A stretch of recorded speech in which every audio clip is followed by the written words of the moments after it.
Un cordial saludo a los seguidores del Pensamiento al Aire y a la audiencia de Vol TV, 12 países, 360 ciudades de América Latina. Conversar, lo que hacemos con Pedro Juan, que hemos denominado Conversando con Pedro Juan, hoy nos permite invitar al doctor Rafael Uribe, que es un personaje importantísimo en la historia nacional. Su historia la pueden ver y conocer en el Pensamiento al Aire en 2 o 3 conversatorios que hemos tenido, y sus gestas a través del INCORA y en el desarrollo agrario de Colombia. Es un hombre que sin duda alguna es un ejemplo para los ciudadanos de América. Ese espíritu, capacidad de transformación, conocimiento y espíritu hace que sea para nosotros un honor compartir con él. ¿Estás de acuerdo, doctor Pedro? Imposible no estar de acuerdo. Es un verdadero honor estar con el doctor Rafael, contigo, con todos los amigos de Pensamiento al Aire y de Vol Televisión, en un momento muy crucial de la historia coyuntural del planeta, donde de todas maneras la historia tiene raíces. Hay un eslogan muy bello de un programa francés que se llama Raíces y Alas. Raíces y alas. Si usted no sabe de dónde viene, ni pretenda volar que se cae.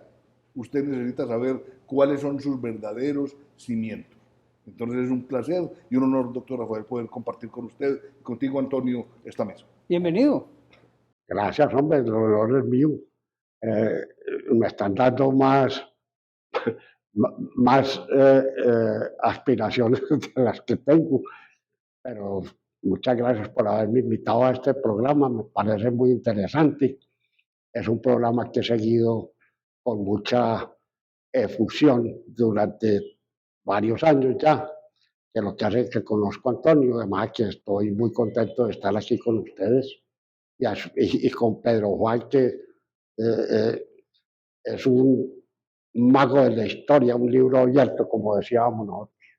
Hombre, te voy a decir Rafael y vamos a quitar los doctorados aquí hoy. Sí, claro. Rafael, nosotros hemos venido haciendo una serie sobre los magnicidios en Colombia. Tal vez ya es el tercero, porque arrancamos con Antonio José de Sucre, seguimos con el general José María Córdoba, y ahora nos centramos en la vida del general Rafael Uribe, su abuelo, con quien históricamente tenemos, digamos, algo que nos une, que es el dolor y la muerte fratricida que hacemos permanentemente en nuestra tierra. De manera que hablaremos de él. Nació en Valparaíso, Antioquia, el 12 de abril del año 1859 y murió trágicamente asesinado por 2 amigos que ahorita Pedro hablará de ellos, en el año 16 de octubre del año 1914. Pedro, es una tragedia que los hombres buenos, los hombres que transforman la sociedad, siempre en Colombia caen asesinados por las balas asesinas. Lamentablemente la mediocridad se impone. Quien saca la cabeza, quien sobresale, paga muy alto ese esfuerzo por empujar a Colombia hacia adelante. Cuando se trabaja con voluntad de servicio, con inteligencia, y hablábamos ahora con el doctor Rafael, con responsabilidad, las cosas son muy complejas. Ahora, cuando uno va a hablar de un personaje del tamaño del general Uribe, hay que también mostrar cuál es el escenario que le corresponde a él trabajar. Recordemos, doctor Rafael, Antonio, televidentes, que Colombia ha sido muy particular. Es que nosotros nacimos peleando. Una parte de, doctor Rafael, de estos conversatorios es hablar un poco coloquialmente, para que la gente pues sienta que esta historia no es una cosa seria en términos de rigurosidad académica, sino que es una vivencia, y que esa vivencia nos permite adentrarnos en muchas cosas. 7 de agosto de 1819, por la noche, Bolívar y Santander estaban peleando. En otras partes se logra una victoria que logra la independencia, y es cómo nos vamos a organizar. No, aquí es primero peleamos y después vemos cómo somos. Entonces sale la disculpa del centralismo y del descentralismo. Y bajo una óptica constitucional, sin ser especialista, este dato, yo no sé si la gente lo tiene clara, teniendo en cuenta las constituciones provinciales, y a nivel nacional hemos tenido 22 constituciones. 22. Pero súmele las reformas que Ah, se no, no, hacen. no, entonces un zaporada de aquí a la luna, ¿cierto? Entonces, pero asumamos que son las 20, en 200 años es una cada 10 años. Estoy haciendo una distribución estadística uniforme, lo cual es un engaño, ¿cierto? Porque hay una que duró mucho, que es la del 86. Pero resulta que en 1863 hubo un punto de inflexión, y es que hubo una constitución demasiado abierta, llamémoslo así, abierta. Alguien dice que demasiado libertaria, tanto que nosotros como ciudadanos no estábamos preparados. Es un argumento pueblerino, pero que se nos ha aplicado muchas veces. Así es. Ese proyecto fracasó porque tenía muchos enemigos. Muchos Todos. enemigos. Es que recordemos a Maquiavelo, ¿cierto? Decía Maquiavelo que no hay nada más complicado de manejar que tratar de cambiar el orden de las cosas. Porque es que no va a tener como enemigos, que va a tener como enemigos gratuitos a todos los que triunfan con las condiciones actuales. Y como defensores tibios a los que no tienen nada que perder. ¿Cierto? Entonces tenía más enemigos que un chucho esa constitución. Y entonces aparecieron unos líderes muy importantes, todos ellos, que montaron un movimiento que llamó la regeneración. Y la regeneración es, volvamos a antes de 1863, palabra más, palabra menos, ¿cierto? Volvamos a donde antes, porque es que ahora la cosa está muy complicada. Digamos que uno rescata la figura de Rafael Núñez, que es el emblemático, sin que pase a un segundo plano el señor Miguel Antonio Caro, que fue quien de su puño y letra, dicen algunos, escribió un montón de cosas. Pero recordemos que ese proceso de regeneración llevó hacia adelante a una cosa muy complicada.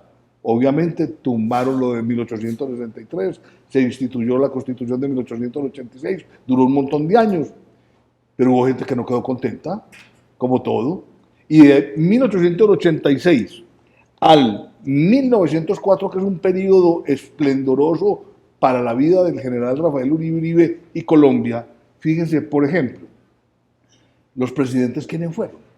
De 1886 a 1887, 2 añitos, José María Campos Serrano. 1887, un solo añito, Eliseo Payán Hurtado. Un año, ¿no? Un año. Rafael Wenceslao Núñez, en el 87-88 y el 92-94. Carlos Holguín Mayanino, 1888-1892. Miguel Antonio Caro, 1892-1898. Manuel Antonio San Clemente, 1898-1900. Y José Manuel Marroquín, 1900-1904. De José Manuel Marroquín tendremos que hablar mucho porque ahí se perdió Panamá. Dolorosísimo, porque es que aquí hay unas cosas que son bien complejas y el doctor Rafael obviamente las sabrá profundizar mucho mejor que yo, pero recordemos que entre el 1899 y 1902 se da la guerra de los 1000 días, que es un antes y un después, y como bien dice Antonio, eso le tocó de alguna manera a San Clemente y a Marroquín, San Clemente y a Marroquín, sin hablar de lo que viene después, porque es que una de las consecuencias más dolorosas, alguien dirá que consecuencias, doctor Rafael, usted nos lo aclarará, fue la pérdida de Panamá por acción o por omisión. Eso ya la historia lo tratará de desenvolver, ¿cierto? Pero de todas maneras, en medio de ese tira y puje hay un mártir. Y ese mártir de la patria es el general Uribe. Correcto. Y después de la Constitución ya reformada del 86, el general empieza su vida pública casi, ¿no? Después de ser abogado y cosas de esas, pero entra a las guerras. ¿En cuántas guerras civiles participó el general? Ave María. Tanto como acordarme de cuántas, no sé, pero en muchas, pues desde la primera fue la de la batalla de los Chancos, cerca de Palmira. En los Chancos él recibió el primer, el bautismo de fuego, que fue un balazo en la rodilla, y ahí lo nombran a él capitán. Él era el segundo ayudante del comandante del ejército, y ahí entonces ya adquiere el grado de capitán. Después siguieron otras serie de guerras, la Garrapata, la que se hizo allá en el Alto, llegando a Bogotá, cerca de Bogotá, que le fue como a los perros en misa también. Bueno, es que nunca ganaba una, ¿no? Ese fue gran perdedor en la guerra. Todas las guerras se perdían. Pero sabía perder, Sí, sabía perder. capitalizaba las cosas. Pero no, saber perder es lo mínimo. Por ejemplo, cuando estaban en la guerra de los 1000 días, por ejemplo, cuando él estuvo en Pamplona, entonces le dijeron los enemigos que abandonaron Pamplona, que eso fue después de la batalla de Peralonso de la guerra de los 1000 días. Que esa la ganó él, ¿no? Ah, La de Peralonso sí la ganó. La de Peralonso sí la ganó. Allá fue un héroe, pues, porque ese le dio por atravesarse un puente allá con 12 soldados y al otro lado estaba todo el ejército conservador, que era el doble del ejército, y los cogió tan de sorpresa que se ganó esa batalla. Yo no me explico cómo, pero se la ganó. Porque el gran problema es que cuando se hizo la guerra de los 1000 días, el gran jefe de la guerra era Vargas Santos, y Vargas Santos era amarrado con las armas, amarrado con los suministros de alimentación, desorganizado, pero era el que mandaba. Hay una cosa muy curiosa que la gente no sabe, y es que el general Uribe no era el jefe de la guerra de los 1000 días. Se hizo famoso en la guerra de los 1000 días, sí, pero él no era el gran jefe. Estaba por encima de él, estaba Vargas Santos, que era ese sí era el gran jefe. Después seguía Foción Soto, después seguía el general Herrera, y el cuarto era el general Uribe. Entonces el general Uribe le tenía que reportar a Herrera, cuando no estaba Herrera le tenía que reportar a Santos y tenía que aceptar las órdenes que le daba el generalísimo. Cuarto en la línea de mano. Y la historia lo reconoce a él. Ah, Simpático eso, ¿no? Exacto. Entonces, no solamente lo reconoce, sino que le echan la culpa de la separación de Panamá, que ahora hablamos de eso, porque estaba en la culpa, la tiene la guerra, pero no analizan todo el esfuerzo que el general hizo para evitar esa guerra, que eso lo conversamos ahorita, cuando sea oportuno. Pero la guerra de los 1000 días, por ejemplo, ya que nos brincamos todas las demás, la guerra de los 1000 días no la inició el Partido Liberal como tal, sino que la iniciaron en Bucaramanga, los liberales de Bucaramanga, contra el pensamiento de Vargas Santos y Rafael Uribe, ni siquiera el general Herrera.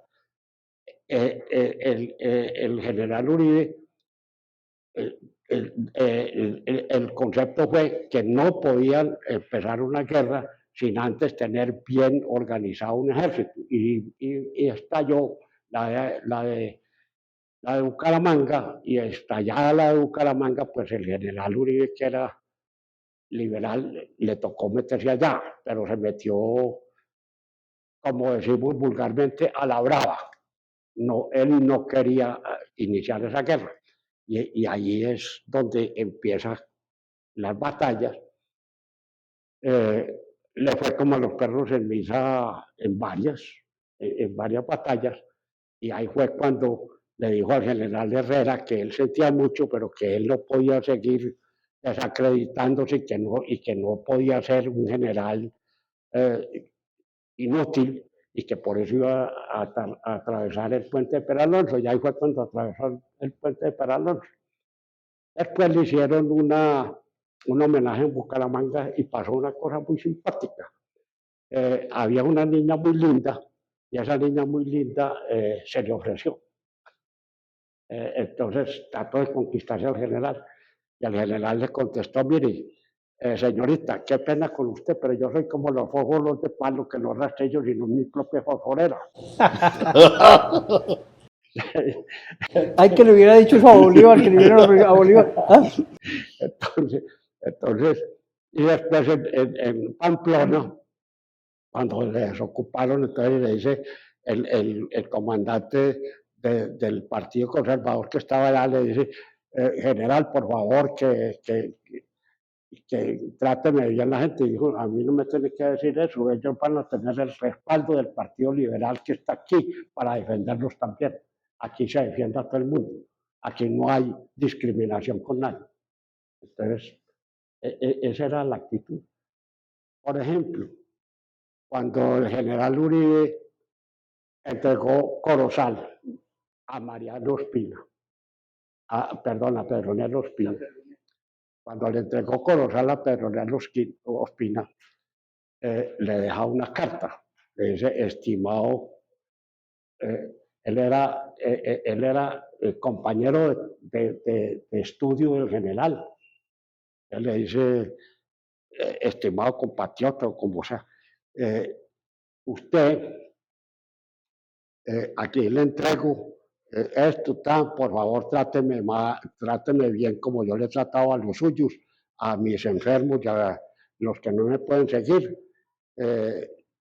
Yo no quiero, es decir, yo no voy a seguir aquí, pero la revolución no se ha acabado, pero por favor, pues, yo creo que usted es un cristiano y tal. En fin, una carta muy bonita, pero remata con una cosa muy curiosa. El general le había escrito una carta a mi papá y esa carta se le quedó en el escritorio en Corozal. Y el general Pedronel Ospina, que era el enemigo acérrimo, jefe era comandante del grupo conservador que lo estaba atacando, cogió la carta, la mandó con un propio y se la entregaron a mi abuela en Bogotá, desde Corozal hasta Bogotá con un propio. Los mismos conservadores. El general Pedronel Ospina personalmente designó a un soldado para que se lo llevara. Esas son las pequeñas contradicciones, Pedro, que uno ve en las guerras, ¿no? Tal cual. Actos. Pero es que hay hombres superiores. Es que hay gente que está por encima del bien y del mal y que tiene calidad. Eso es cuestión de cuno, ¿no? Sí. El que es. Ese es más o menos, digamos, la historia guerrera. Hombre, Rafael, pero a nosotros nos sorprende la vida de él, porque fuera de porque murió joven, 55 años cuando lo asesinaron. Era un hombre muy familiar también, y hay unas cartas a su esposa, o sea, a su abuela, que enmarcan, Pedro, como un desarrollo muy vivencial de lo que él pensaba, ¿no? Y los mensajes que le dejaba. A ver, tocaste un punto muy complicado por lo bonito, diría yo. Imagínense que el general Uribe le escribía prácticamente todos los días a la esposa y a los hijos, casi todos los días. Y se quejaba mucho porque la esposa a veces no le contestaba a tiempo. Y yo no sé cómo hacía para mandar cartas de todas partes hasta Bogotá, a donde doña Sistatul. En uno de los libritos que yo escribí, hay por ahí unas 60 o 70 de más de 600 cartas que él le escribió a la familia. O sea que era un tipo que para él lo primero era la familia. Es impresionante. Es decir, por ejemplo, una carta que le escribe cuando lo ponen prisionero en Monpós. Entonces, a él iba después de una de esas batallas perdidas por el río Magdalena y los bogas lo traicionaron y entonces lo cogieron preso en Monpós y se lo llevaron a pie de Monpós a Cartagena. ¿A pie? A pie.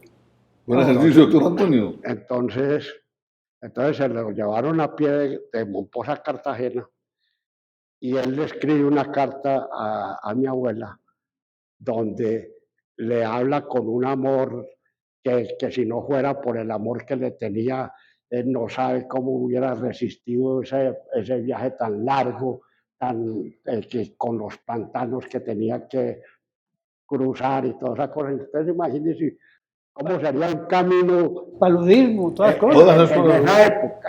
No. Hágame el favor. No, Y termina todo ese sainete con otro problemita chiquito. Y es que se va el papá del general a despachar a Tomás, que es el hijo, que iba a estudiar medicina a Francia. Y estando en Cartagena, estaba preso el general en Cartagena.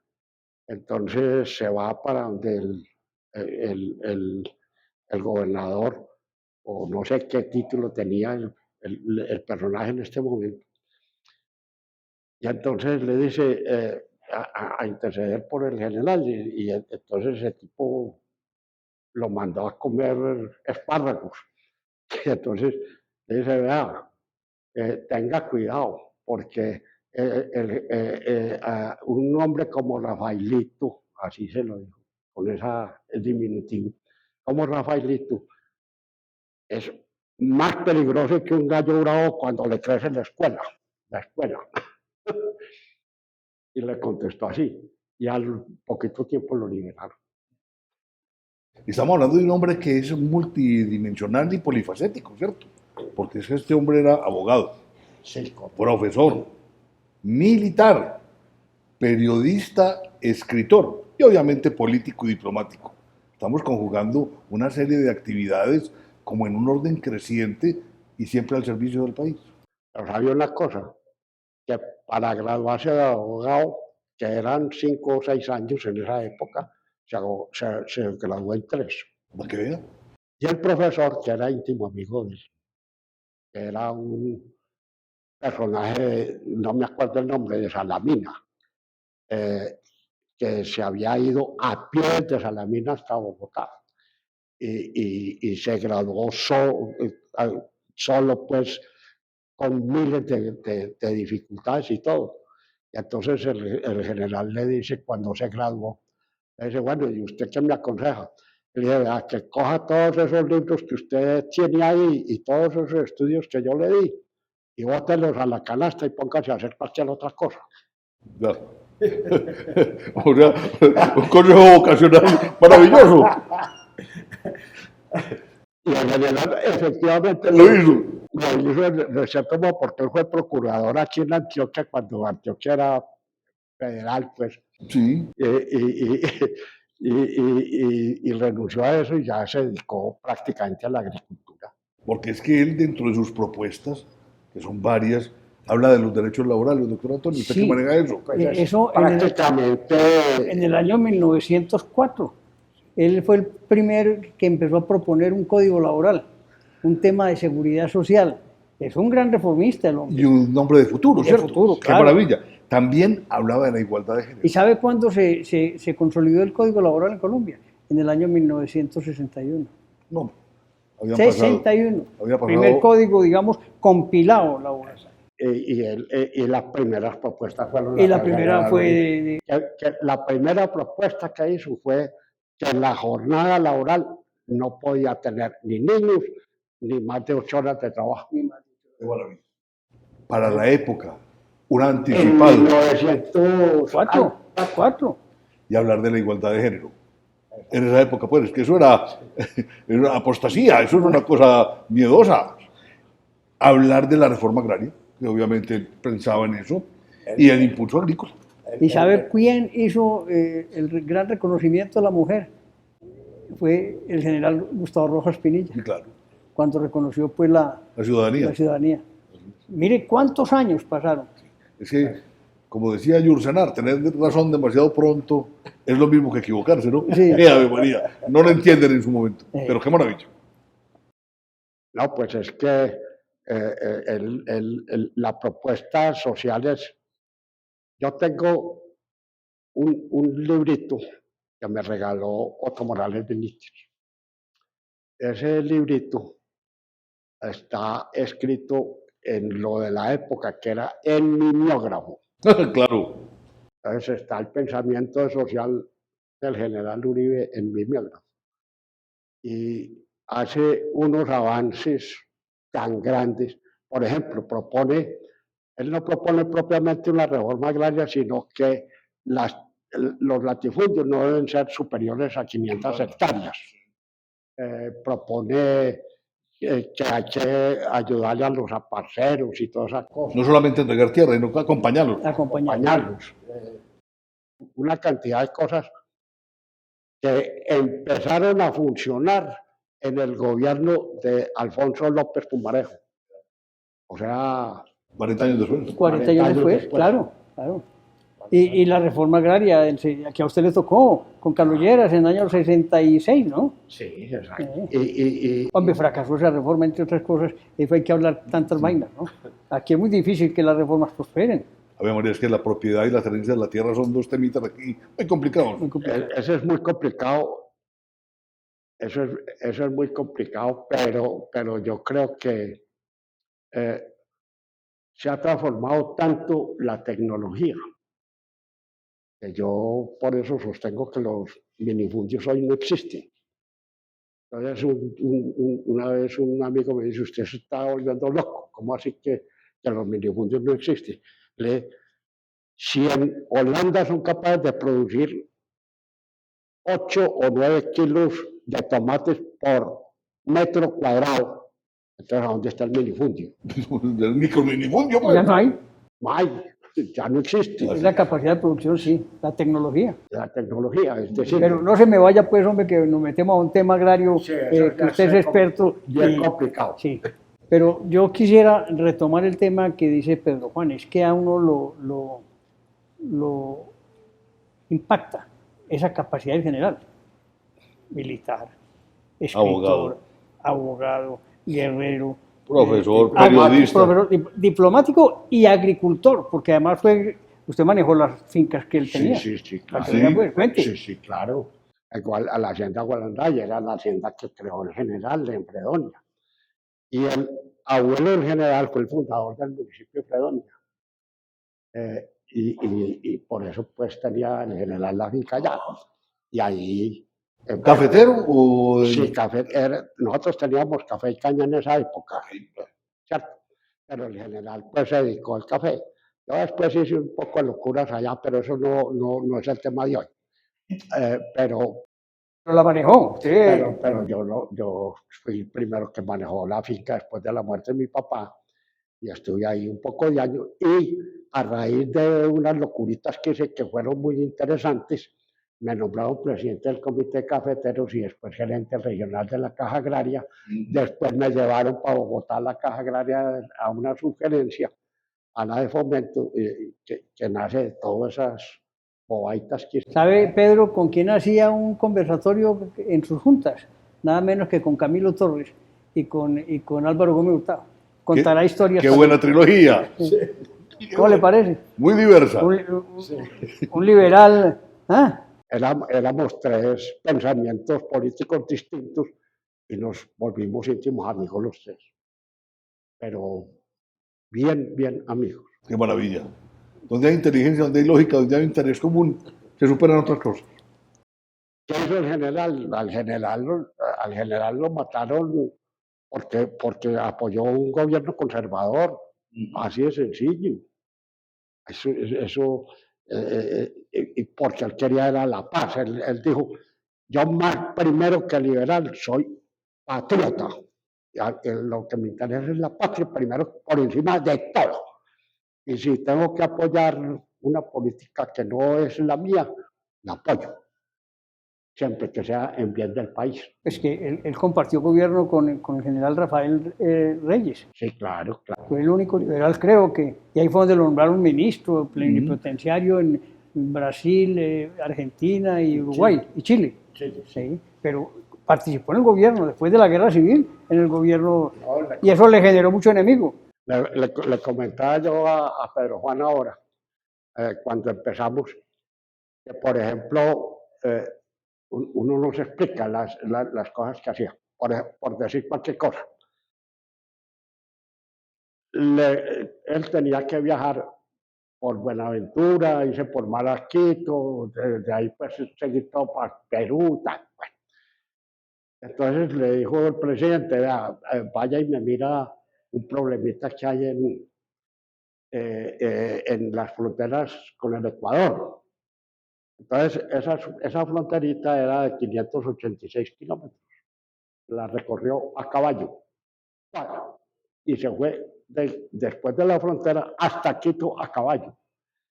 Y entonces paró para ver unos cultivos de eucaliptos, para ver otros cultivos de yo no sé qué, de trigo, para poder, y manda un informe al presidente donde le dice esto, pero además, este problema de la fruta, pero además mire usted los cultivos de trigo, los cultivos de eucaliptos, porque no hacemos lo mismo en Colombia. Una cosa muy importante, me lo comentaba el doctor Rafael ahora, es que él siendo abogado pues tenía su lógica y su forma y su estructura de presentar informes, pero tenía como una orientación ingenieril de aquí a la luna, porque era con datos, era numérico, era cuantitativo, y eso le da mucho peso a cualquier tipo de informe.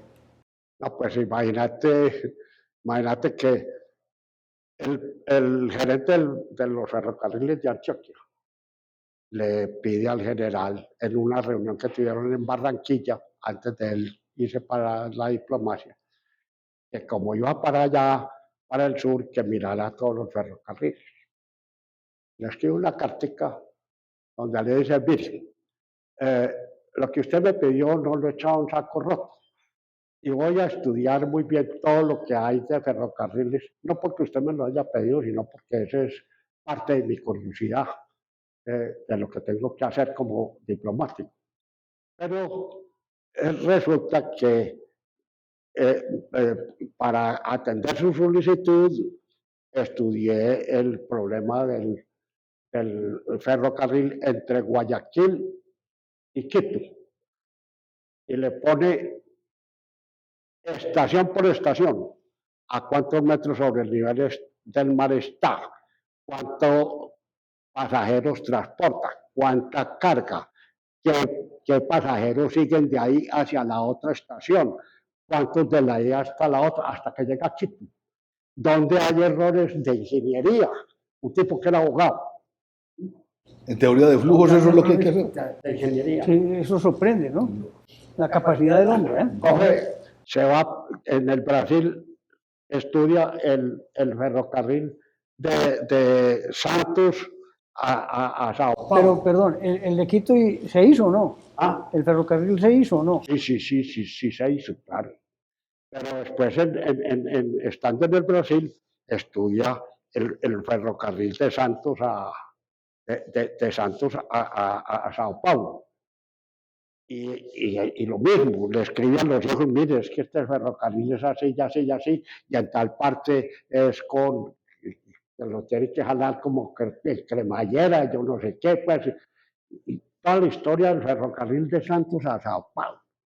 Y ahí se le ocurre estudiar cómo se podía conectar el Amazonas con el río Plata a través de canales y ferrocarriles. No le puedo creer.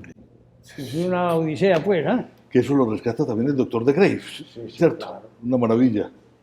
Y de ahí sacó la idea Mariano Espina Hernández de su famosa Interconexión Suramericana Fluvial. Exacto. Eso era un proyecto por No desarrollar. hemos podido con el dique, bueno, pero era un hombre visionario, ¿no? Completamente. Me voy a permitir manifestarle a nuestra audiencia que vamos a cerrar esta primera sesión porque como nos falta tanto, Pedro y Rafael, por conversar, haremos un segundo programa. De manera que hoy nos despedimos, pero continuamos casi que inmediatamente esta segunda o aún tercera parte, si la providencia nos lo permite.